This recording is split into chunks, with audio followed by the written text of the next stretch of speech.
Welcome to OpenFrame, a podcast by Pixie, the place for photographers and other creatives to have inspiring, honest, and uplifting conversations.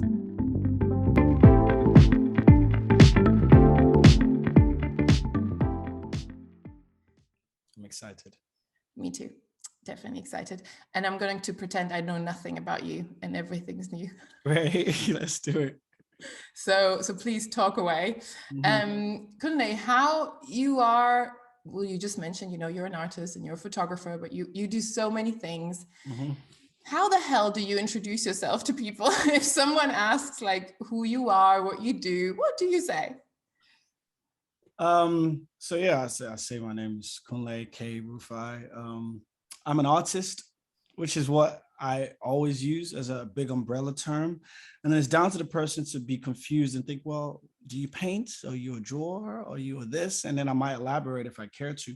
But I'm an artist and a mental health researcher. That's predominantly how I describe myself and what I do. Within that, there's so many facets, as you highlighted. Photography is one of them. I am a photographer, as well as a poet, a filmmaker. I write plays. I learn how to do things. That's what I am, which is why I'm an artist. I just learn how to be confident novice.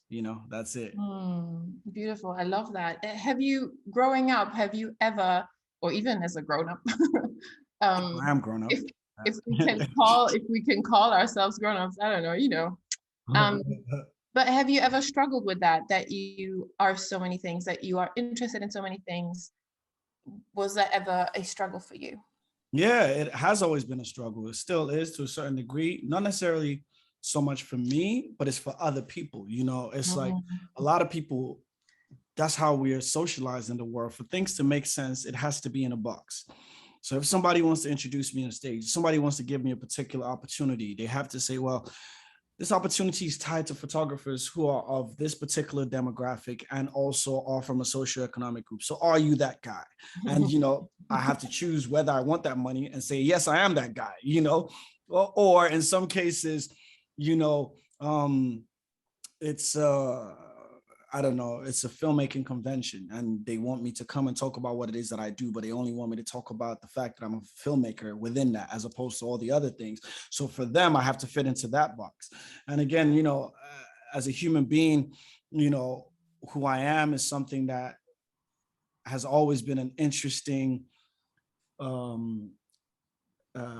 reason for compartmentalization, because people always see me and perceive that, okay, you're Black and you like to dress like this and you're also interested in this and you also do this. It's like, okay, most times people see those things as or, as opposed to an and. Okay, so you're Black and do you like this or do you like this? I'm like, well, I can like all of that and I can also be all of that.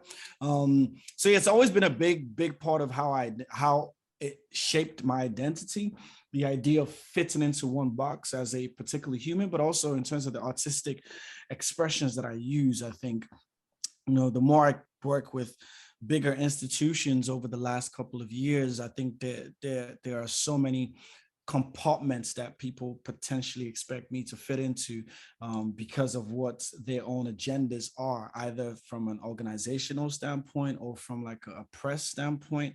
So yeah, it's a very consistent challenge in terms of how people expect me to kind of fit into one particular box. But I feel like I've mastered how to manage that challenge very well right now. How do you master that? Because again, I don't let other people define me. That's how I mastered it, to be confident enough to challenge how they choose to define me. Whereas before, I would just keep quiet and just say, okay, cool, that's what works for them. But actually, every now and again, every time I do interviews in the press or whatever, and they want to say the blah, blah, blah, Kay Rufai, and I say, actually, no, it's not that. I am an artist and I do A, B, C, D, as well as many other things that I might not even know I do today, and I think that's the part about claiming my own identity, how I want it to be, as opposed to relying on others, because others would only do what fits in their own kind of realm of consciousness. And to know that most of the time it's not necessarily from a malicious standpoint, it's just because people just don't have the foresight to perceive that anyone could be anything but these little things that their brain has put into a neurological kind of pathway of understanding. So for me, it's up to me to challenge that by saying, actually, I am XYZ instead of X or whatever else. So yeah. I like that. That's the much better introduction than what I could have said. To just hear it from you, and like, as you said, how you define yourself, not how I would describe you, or someone else, or like a blurb somewhere. So thank you so much for that. About a month ago, was it a month ago? Yes, a month ago. You had an exhibition. You launched an exhibition. I was there in London. It was amazing. It was so touching. It was the S.M.I.L.E-ing Boys Project. Obviously, this wasn't the first time you showed those images, but it was amazing to see them in person, live, more than life-sized, and see the videos and see you there and other people. And I told you like the impact like it had and how it made me feel. And I'd love to talk about the S.M.I.L.E-ing Boys Project and where did that idea come from? Because it's a very specific idea. I don't want to say niche, it's just very specific. And obviously I'm sure like your personal experience informed that as well, but how did you come up with that? Why? Okay, so I'll start from the beginning. So the S.M.I.L.E-ing Boys Project is a little brother of the bigger project. The bigger project is called the S.M.I.L.E Project. And that the word smile, I created an acronym for that about 6 years ago called Send Me Inspiring Loving Energy. And that's why the S.M.I.L.E-ing Boys is an acronym of that. And that project came about because of the Brexit vote that happened in the UK and this increased xenophobia. So I wanted to go into the streets and speak to strangers of all backgrounds, of different walks of life, genders, races, and then ask them simple questions. What makes you smile and what will make you smile more if you had the power to make it happen? And then I photographed them and then I shared that with the world, and then challenging people to look at somebody in hijab or look at somebody who identifies as heterosexual Black male and look at what makes them smile and see that actually somebody in hijab smiles for the same thing that makes a disabled white person smile. Somebody who's a football fan smiles at the same thing that makes a Buddhist monk smile. So realizing that actually we have so much more in common than we have that separates us. So that was the initial project. I did that for about, a year and a half, traveling to so many cities in Europe and also internationally, actually stopping strangers on the streets and asking them those questions and photographing them and sharing those portraits. And then in the last 3 years, the specific issue around serious violence that affected Black boys and the way in which the media portrayed Black boys as a result of that was something as a Black man that actually really impacted me in the ways in which the public consciousness of the Black image, the Black boy, the Black male image became something that was, it's always been like that for quite a lot of years, because that's the power of the media and the power of imagery. The continued imagery of the Black man as something that is deemed criminal and inherently aggressive and dangerous. But in the last 3-4 years, I think in the UK, especially London, that visual imagery became so much more visually proliferated across our media society. So I wanted to create a project that challenged that visual narrative. I wanted to create a project that presented Black boys, as kids, as children, which is again another challenge that we find with the ways in which Black boys are adultified much earlier than they would normally be, or than their other counterparts who are white. I wanted to create a project that showed Black boys as young, childish, fun, exuberant, cheeky, and just human. On the surface, that's what I wanted to do. On a deeper level, I wanted to challenge the societal consciousness that projects Black boys as dangerous, aggressive criminals and stabbers and all of these things. And then also using the project to also empower the Black boys to improve their mental well-being, but also challenge how they see themselves. So that's basically why I created the project. Amazing. Thank you. How, because I'd love for our listeners to know how you went about that, because with like going into schools and spending time with them, can you explain a little bit how you made this project come to life? Yeah, I think what's so interesting is obviously a lot of people see the images and think, wow, how did you get these boys to smile like that straight away? And I'm like, it's because I don't pull out the camera straight away. It takes 8 weeks for me to even dare put a camera in front of them and expect them to show this version of themselves that is vulnerable, that is true, that is honest. It takes 8 weeks, and the 8 weeks is because I did research traveling around the top 5 happiest countries in the world, doing some research around what makes people happy. And then I went to the top 5 happiest places, and I went to Bhutan, which is the only country that measures gross national happiness. And then I spent some time there, 6 months. I traveled around these places to do this research. And then when I came back with all of these 8 pillars of happiness, which is why the program is based upon each pillar of happiness. Each week, we explore the 8 pillars of happiness. And on the final, so I give the young people cameras to go and explore and interrogate these individual 8 pillars. You know, some of them, most of them have never held a DSLR camera before. Most of them don't know what ISO or, aperture or anything is, which clearly is all irrelevant, because all that matters is what's here, how you see the world. All of the technique will come way after. So I give them these cameras and I empower them with the tools to go and be their own authors of their own narrative. And they go and photograph these things about trust and togetherness and belonging and freedom and, democracy, what that feels like to them, purpose, balance. Those are the 8 pillars of happiness. And I give them these tools. So on the 8th week, after challenging all these various elements of their lives and how they see themselves as it pertains to these 8 pillars. And then on the 8th week, I celebrate through a dinner with them. I buy them all Nando's, and then I photograph them individually, and I get them to step into a room by themselves, because it's 20 Black boys at a time for the whole 8 weeks. But when I photograph them, nobody else is in the room, just them.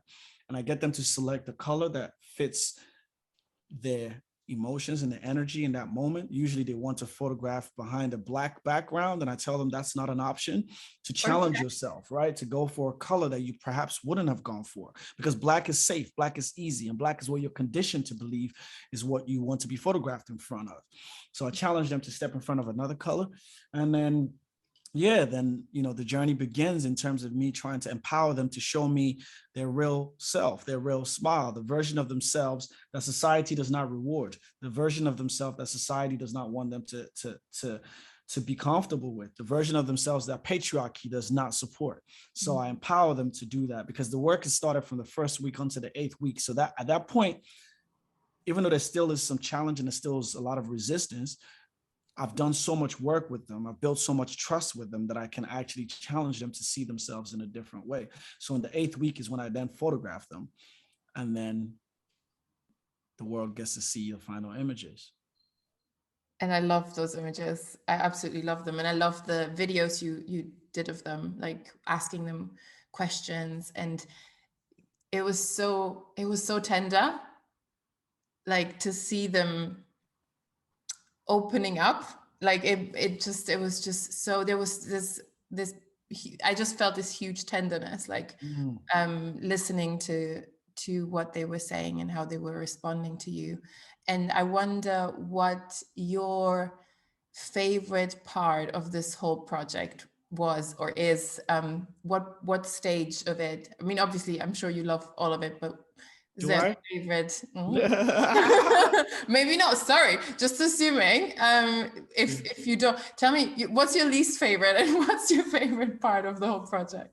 My least favorite part is not necessarily with the young people, it's the institution. So for example, obviously I work with young people within the school institution. Yeah.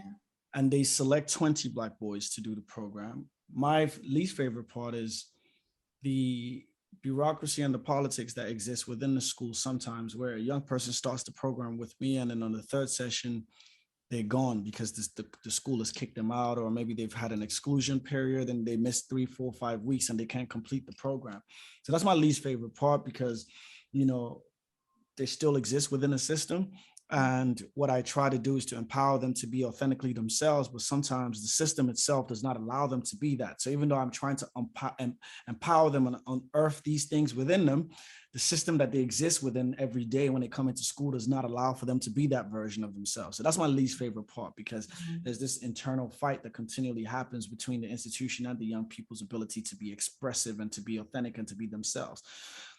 My most favorite part of the session or the whole program is, man, it's a lot, but I think I play a lot of games with them, and the ability for me to see them be children again, which are in some cases, some of these boys are like, in their mind, they're like grown men. You know, they take life seriously. They have big life issues they have to navigate through, even though some of them are 14, 13, you know, because of the ways in which they adultify. Some of them have real responsibilities. Some of them, you know, the kind of things they have to face. Most of us who are 30 something don't even know or have any of those things to navigate through life. So to get them to be children again, to play, to have fun, to be expressive, to be okay to get things wrong, and to come up with the dumbest and the funniest things. That's what I love the most. You know, seeing them strip back all of this facade, this stoicness, this stoicism, this ability to not express themselves. That's one of my most funnest part. And then obviously having Nando's with them is so fun. Having debates with them is so fun, because, you know, when I give them tools like cameras and I get them to come back and really show me things about their neighborhood or where they live or places they trust or people they trust or people they don't trust, get into debates about these things. And it's so enriching because I learn so much, as well as challenging them, and they learn, and so it's like a mutual beneficiary. So I really enjoy that process of learning and using art as a tool to debate things and to learn and to unlearn things. Yeah, those are some of my fun parts. And I think finally seeing them in front of the camera, being a version of themselves that I can't wait to show the world, that to me is so exciting. Beautiful. Do you stay, I mean, you photographed so many of these boys for the project. Do you stay in touch with them? Yeah, I think that's one of my biggest challenges, because, you know, as you said, I've worked with over 300 Black boys in the last 2 years or 3 years. You know, I would love to stay in touch with all of them. I just know I don't have the capacity for it. There's a lot that get in touch, and you know, because they take responsibility to keep in touch with me, it becomes easier that way, because then I don't have to do extra work to really reach out to a lot of them in that way. So I have a huge pool of very active alumni who are like, you know, all I got to do is just click my fingers and they'd be like, yo, okay, yes, I could bring 20 of us, we'll come down, we'll do this, we do that, you know. So I got, you know, a lot of those types of leaders within that group that they can galvanize the groups and get different people to do different things and to show up and to be involved in various things. But what I'm working on doing is building an alumni program that doesn't necessarily rely so much on me, you know, and that's a big challenge for me, to really construct something that works and is sustainable, that is not dependent on my manpower and my own physical presence. So that's one of our biggest missions at the moment. So really trying to capacity build to allow me to do that. But for the most part, I stay in touch with at least 70% of them for sure. And I love the way you said in one of the interviews that I saw or read, but you've also talked about this, like at the exhibition, at the launch of the exhibition, to make art accessible for Black boys specifically in this case, to take away that gatekeeper kind of presence that we have in museum or around art itself, even how people define art, which is something I would love to hear from you, how you define that. Like, it's sometimes so restricted, and I don't believe there's one answer or one truth. But yeah, there's definitely like gatekeepers around, you know, what art is and who can access it.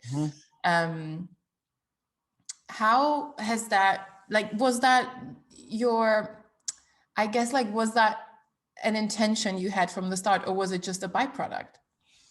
I think the first thing is because that's been my experience, you know, before I was able to even engage with the arts, you know. My first introduction to art was in my bedroom listening to music and just thinking, wow, who is this Tupac guy, man? Like, this guy blows my mind. He's using poetry like this. He's talking emotions, all of that.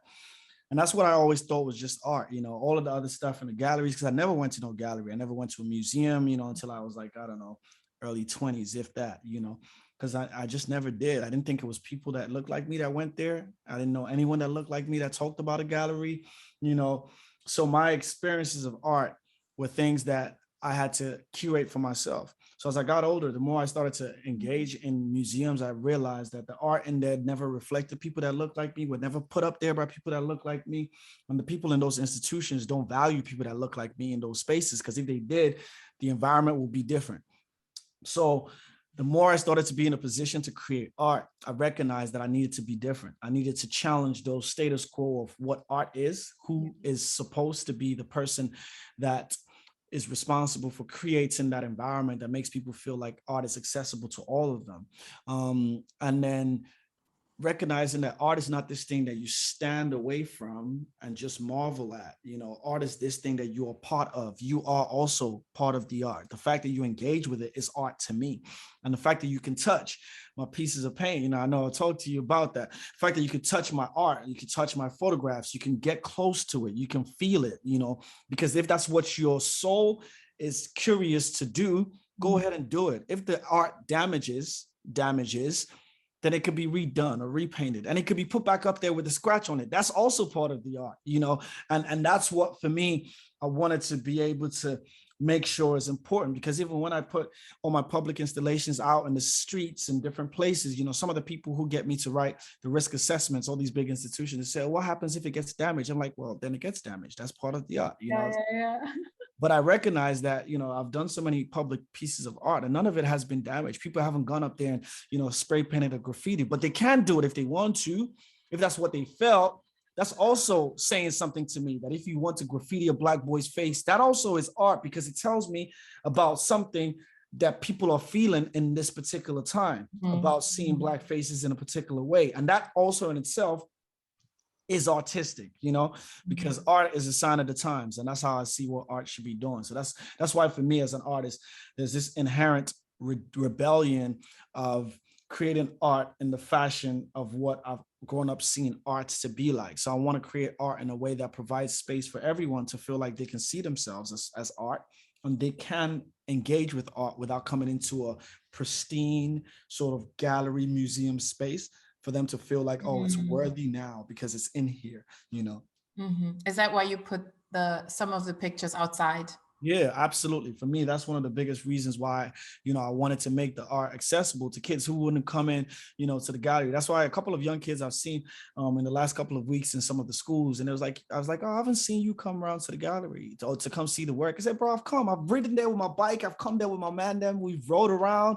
I'm like, oh, cool. That's great. You see, because I would never know that. But the point is, he's done it. He's come there, ridden around on his bike with his friends. They've seen the images and they've gone. But when the gallery was open, he didn't come because maybe the gallery didn't seem like a place that he felt like he would be welcome to come.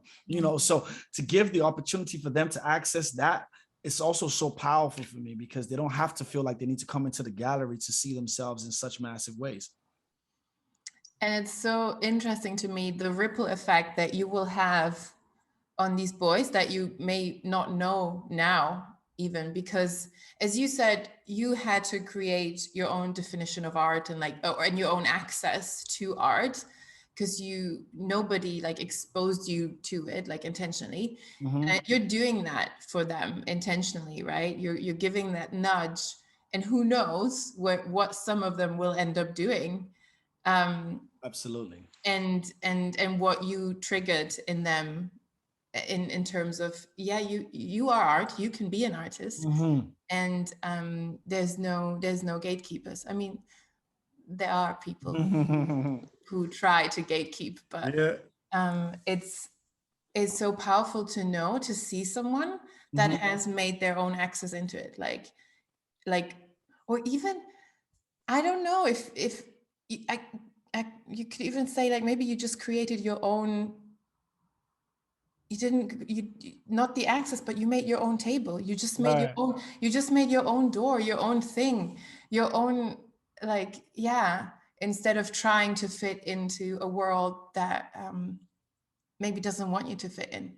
Exactly. And that's why, the way things work and are working for me as an artist, it's so interesting to step back and observe that, because it's happening the flip way around. So now, like in the last year or two, I get a lot of big institutions get in touch with me and telling me, how can we work with you to bring about some of these kinds of objectives that you have with art, and I've never got in touch with them to try and do that, because that's what I probably would have wanted to do 6-7 years ago in the earlier stages of my career.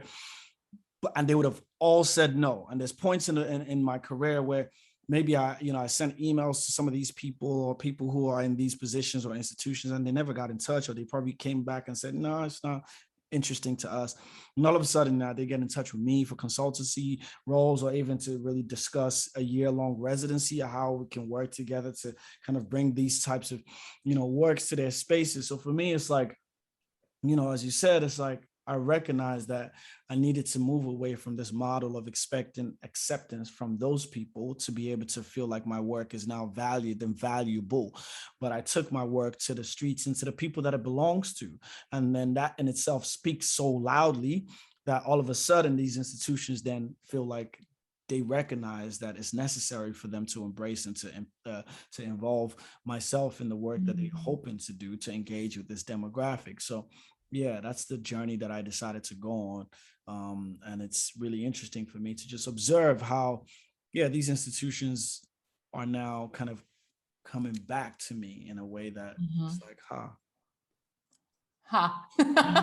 that's it. That's all I got to say. I love that. There you go. That's a dream when they're coming to you. That's like that. Well, we all have different dreams, but it is pretty amazing when they're coming to you and you're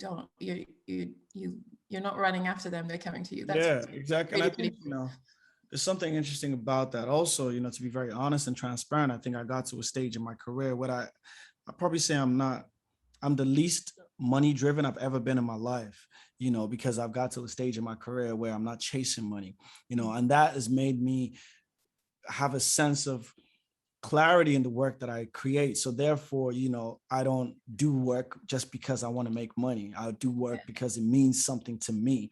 And therefore, if somebody doesn't meet me at that standpoint, I'm not interested. No matter how much they put on the table, I'm not interested. It's that simple, and I think the word is spread across that industry to know that nobody can offer me money to do something I'm not interested in, and something that is not aligned with my mission.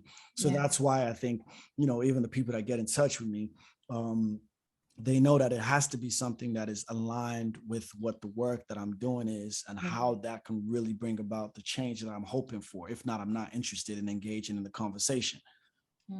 Integrity instead of belonging. That's amazing. How would you describe like your mission and your why? What is work that means something to you when you've done something and created something in a project? Where's the point where you say, this is it, like this is meaningful to me? So one of my most recent things that I'm doing at the moment, I'm an artist in residence for the police in the West Midlands. That's never been done before. I don't even think it's been done anywhere in the world, I think. Yeah, I've never heard of that.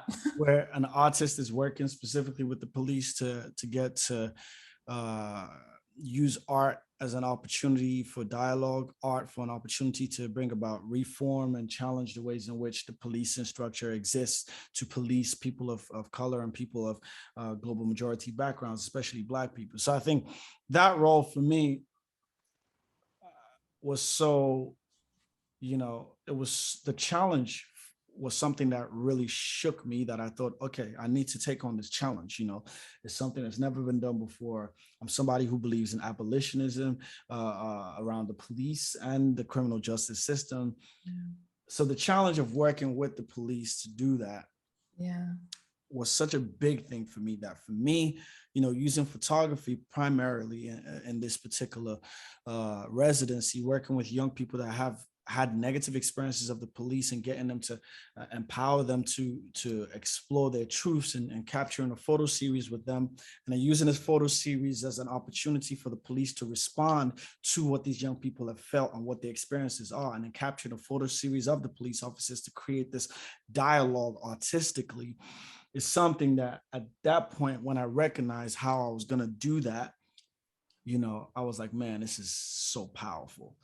This is so impactful. This is why I create art. The fact that these two groups of people will never really engage with each other. They have different ideas. They think one person thinks this about them, another one thinks this about them, but it's actually getting to the truth, the core of the human and the core of the experiences, and using art as an opportunity for dialogue is something that, is so powerful to me. And that's kind of how I approach any piece of work that I do now, is thinking of how can this align with my bigger mission, which is to bring about a world of equity and fairness, and, a world where everybody can exist and thrive in equal amounts. That's what my work is designed to do. That's what I believe as a human, as an artist, I'm designed to do, is to create work that provides opportunity for people to thrive and for people to challenge what prohibits other people from thriving. Gosh, I can imagine, I can only imagine what that must feel like to do this job, this specific task, while thinking, I actually don't want you guys to exist, but to kind of make it work and see it as an opportunity for change instead of rejecting it. Right, absolutely. That's amazing. I have another question before my last question. You spoke about the 8 pillars of happiness. I did. Which I've never heard before you told me about it. Simple question, but hard question. Okay, simple, hard question. I love that. Sometimes the most simple questions are really, really difficult. Are you happy? That's true. That is a simple question, but a very difficult question at the same time. So you are right. I see happiness as a state of being. I see it as a state of being. But obviously in my research, I explored various things. I think there are 2 types of happiness that as human beings, we tend to engage with. And there's the Aristotle version, which is around purpose. And there is the affective happiness, which is the one that is based upon the things that happen to us. And that is the one that most of us attach to the affective happiness the most, because we are happy based on things happening to us. Whereas the other version, which is called the eudaimonic happiness, which is the one that's the core of who you are, which is based on the purpose that you have. When I recognized what I was brought onto this planet to do, and I got the clarity in what my purpose was, there's an intrinsic level of happiness that never diminishes, because I know why I'm on this planet. I don't search for something because I don't know what it is. I know what it is. I know what brings joy to my soul. I know what kinds of work that I am doing in my life that I should continually do, because it brings me a level of happiness that is so deep that nothing can shake that. Yes, I can have the worst day. Somebody can step on my Jordans, which is not a great thing to happen, and that in that moment can affect my happiness momentarily. Terrible day. Right. But the depth of the core of who I am and the things that make me happy is unchanged. So to answer that question, I am happy eternally, because I know I am on a path towards the things that continually feed my soul and bring happiness to me. But my affective happiness fluctuates. Of course it does, like everybody else. But I'm not attached to that part of my to that type of happiness as much, because I know that type of happiness is transient, and I don't attach my value to that brand of happiness as much. So yeah. And I guess another thing is, every morning when I wake up, I ask myself, are you happy? In that anything I'm doing in my life, if it's not making me happy, I have to change it instantly. I don't complain about things. I don't whine about things. I just ask myself, does it make you happy? If it does not, then it's time to remove that thing from your life. And it's that simple. So yeah, those are my principles and how I kind of structure my own kind of way of seeing happiness and how I kind of practice that. So hopefully that answers your question. Very simple question. Oh yeah, it's it's so amazing. I don't know if you've ever, I'm sure you've asked people that as well, but I do, I like to ask that. And it's so interesting, such a small, tiny, simple question. And people are like speechless at first. So they're like, oof. And I think because, as you say, like we do tie mostly our happiness to circumstances, like what is happening around us. If something good happens, we're happy, we feel happy. And if something negative happens, or difficult, challenging, we feel sad. and oftentimes as well, I've realized if we are sad, if something negative happens or something difficult, and this is something I learned very late in life, surprisingly late. I thought that means the absence of happiness. Like just because I'm sad, I can't be happy, or I can't have joy at the same time, but actually you can. Exactly. And I learned that very late, but I'm glad I did. That those circumstances don't mean, like it does, it's not exclusive, you know, you're either that or that. Right, exactly. Are you happy? I am happy. Right. That was very simply put, for sure. I am happy.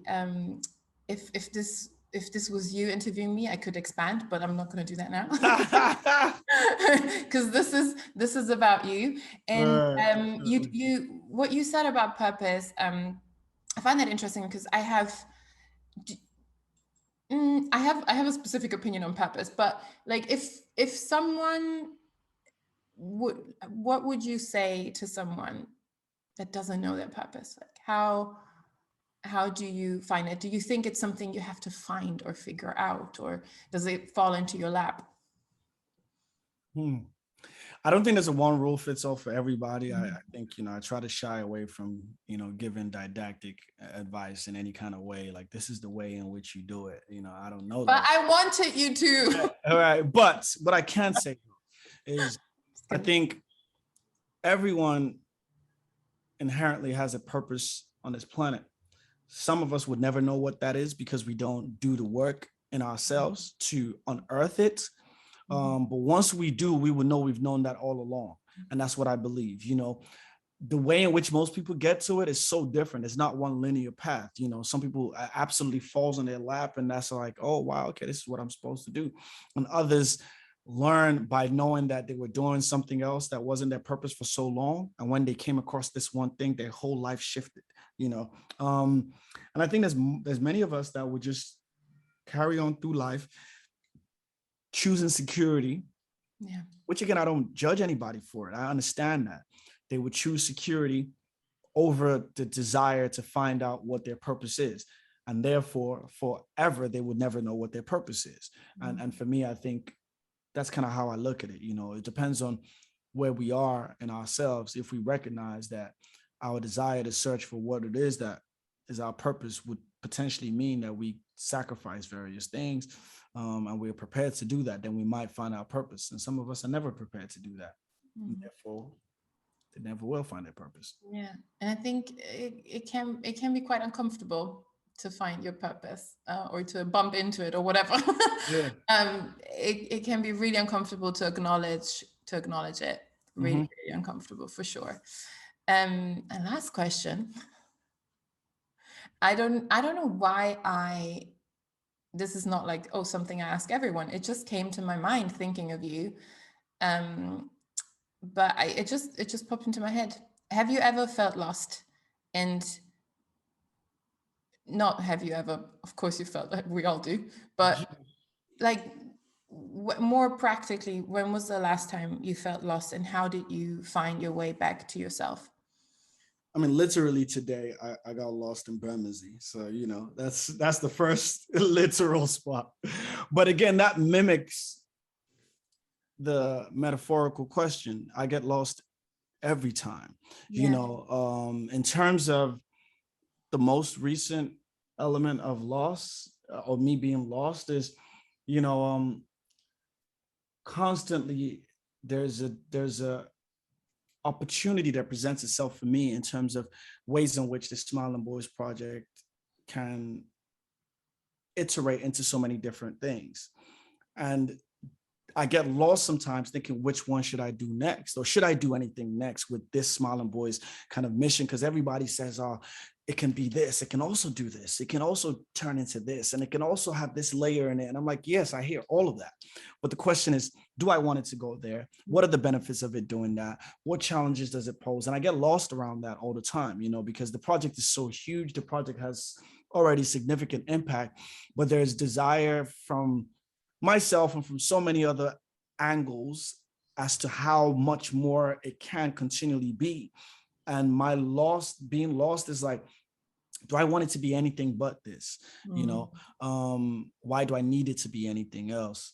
Why am I against it being anything else? You know, all these thoughts and these questions and these things always come to me all the time, you know, and I don't have an answer straight away. I don't ever maybe will find an answer. So I'm always lost around that. I'm always lost around, you know, just trying, because I really like change, but I'm also challenged by change, you know. So always knowing what the right balance is in terms of when I'm pushed towards thinking of, should I do something different? There's this feeling of, okay, I'm gonna be stepping into challenge with comfortability, like, okay, I'm excited to be challenged. But then there's also a part of me that's like, do I need this challenge right now? You know, so it's really trying to figure out which one of those two I should be in at any different stage in my journey. So yeah, lost. I'm always lost in my thoughts, in my kind of ideas of continued iteration of the project. Yeah, and just really trying to figure out also sometimes like what works best. That's also a challenge because I use different art forms. You know, sometimes I want to create a particular element of a project, and I think, should I use poetry for this one, or should I use more photography for this one, or should I make a film around this one, you know, or should I do all three? You know, so I'm definitely lost a lot of times, but I just decide to do what I feel. Whether it's right or wrong, I don't know. I just go with what I feel, and then I tend to end up somewhere. I love that. That's a perfect ending. Yeah. I tend to end up somewhere. Yeah. Amen. That's it. Thank you so much. Thank you so much for your time and all your openness and sharing your heart with us. Thank you so much. You're very welcome. It was so fun.